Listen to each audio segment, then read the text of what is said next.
Madhya Pradesh high court की मुख्य पीठ यानी जबलपुर हाईकोर्ट में आज शासकीय शिक्षकों की ई अटेंडेंस के मामले पर सुनवाई थी।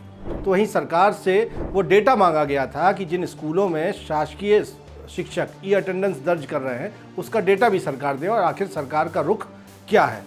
जो हमारे शिक्षक ऐप डेवलप किया गया है उसमें कई तकनीकी खामियां हैं, कई बार वो लॉग आउट हो जाता है और अटेंडेंस जब शिक्षक दर्ज करते हैं तो रियल टाइम वो अटेंडेंस दर्ज नहीं होती।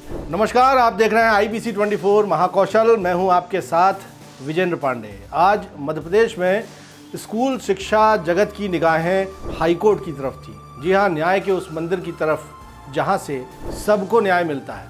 मध्य प्रदेश हाईकोर्ट की मुख्य पीठ यानी जबलपुर हाईकोर्ट में आज शासकीय शिक्षकों की ई अटेंडेंस के मामले पर सुनवाई थी। बीती सुनवाई में हाईकोर्ट ने राज्य सरकार और याचिका दायर करने वाले 27 याचिकाकर्ता शिक्षकों को ये निर्देश दिया था कि वो हलफनामे पर जवाब दें। शिक्षकों से पूछा गया था कि आखिर उन्हें क्या तकलीफ़ है ई अटेंडेंस फाइल करने में। तो वहीं सरकार से वो डेटा मांगा गया था कि जिन स्कूलों में शासकीय शिक्षक ई अटेंडेंस दर्ज कर रहे हैं उसका डेटा भी सरकार दे और आखिर सरकार का रुख क्या है। तो आज इस मामले पर सुनवाई हुई है और हाईकोर्ट में आज क्या कुछ हुआ है ये इस वीडियो में इसकी जानकारी मैं आपको देना जा रहा हूँ। तो आज हाईकोर्ट में शिक्षकों की ई अटेंडेंस के मामले पर सुनवाई हुई और हाईकोर्ट के निर्देश पर आज याचिकाकर्ता 27 शिक्षकों की ओर से एफिडेविट पेश किया गया।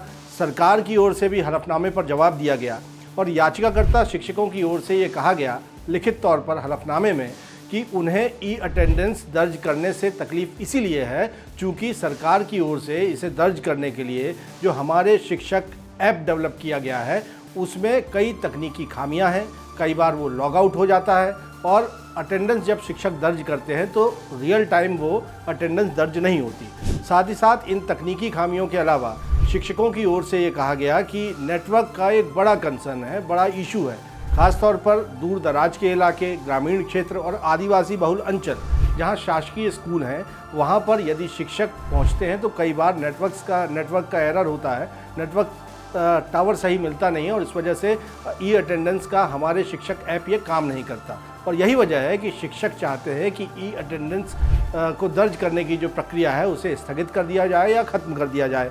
शिक्षक ईमानदारी से अपना कर्तव्य करने के लिए कटिबद्ध है। इस तरह से एक जवाब हलफनामे पर लिखित तौर पर शिक्षकों की ओर से दिया गया। वहीं राज्य सरकार की ओर से क्या कहा गया?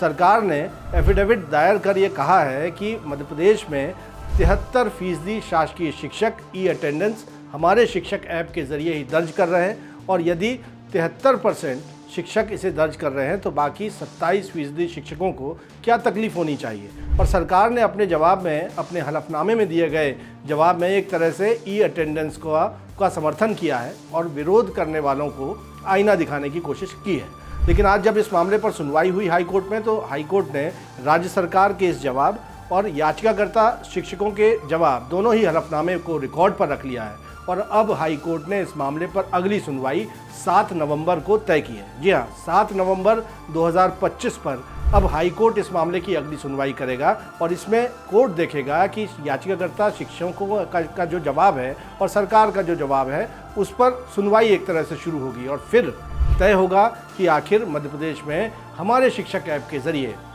शिक्षकों की ई अटेंडेंस का भविष्य क्या होने जा रहा है। इस पूरे प्रकरण पर आगे भी हाईकोर्ट के ताज़ा तरीन अपडेट्स समय पर सबसे पहले हासिल करने के लिए आप हमारे चैनल IBC 24 महाकौशल को सब्सक्राइब ज़रूर कर लें।